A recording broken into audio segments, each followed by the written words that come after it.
Salut tout le monde, bon retour sur la chaîne. Aujourd'hui, on va parler de la souplesse et comment atteindre, on va dire, des niveaux au-delà du minimum syndical. Voilà, admettons maintenant, vous pouvez toucher le sol, jambes tendues, vous êtes capable de faire des squats relativement propres, vous êtes opérationnel. Comme je dis souvent, en général, un travail de musculation traditionnel qui vise les amplitudes complètes va vous apporter ce genre de souplesse, on va dire, fonctionnelle.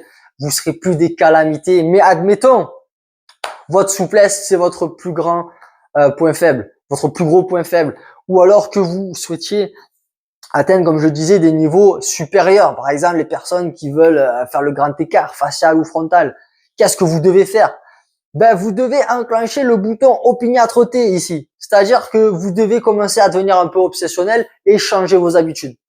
C'est bête, mais le corps, il a besoin de s'habituer à être exposé à de grandes amplitudes. Et contrairement à la vie de tous les jours, où on est assis sur des chaises, par exemple, très régulièrement, on est amené à être assis très régulièrement sur des supports qui ne nous avantagent pas pour améliorer notre souplesse, eh ben, on va devoir essayer de changer tout ça et, par exemple, devant la télé, ben, se mettre au sol. Tapis de yoga, jambes écart, position accroupie, comme vous voulez, pendant 5 à 20 minutes, voilà, devant la télé, sur YouTube ou autre, un livret, je sais pas, mais vous allez devoir vous exposer et ça régulièrement un petit peu tous les jours. Va falloir, comme je l'ai dit, essayer d'utiliser les gains que vous aurez obtenus lors de séances, on va dire un peu plus spécifiques. Vous aurez fait un peu d'isométrique ici et là, vous aurez essayé vraiment d'améliorer votre souplesse quelques fois dans la semaine, mais le reste du temps, il faut pas se dire ok, c'est bon, j'ai fait ça et je me la coule douce. Malheureusement, surtout pour la souplesse, si c'est votre point faible et ou que vous souhaitez atteindre des niveaux supérieurs,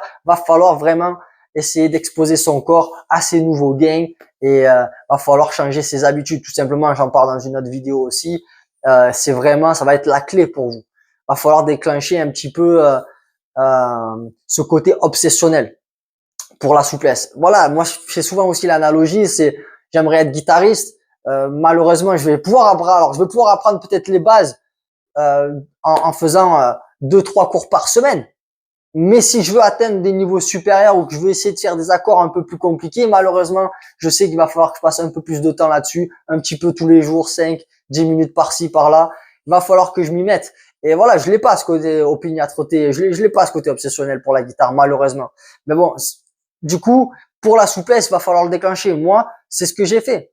Pendant un an, un peu plus d'un an, j'étais devant quand je regardais la télé, même si je regardais pas vraiment la télé, je me mettais au sol, tapis de yoga, jambes écart, je faisais un petit peu d'étirement dynamique ici et là, et pour vraiment habituer mon corps à ces grandes amplitudes. Donc vraiment, il y avait ce côté un petit peu obsessionnel.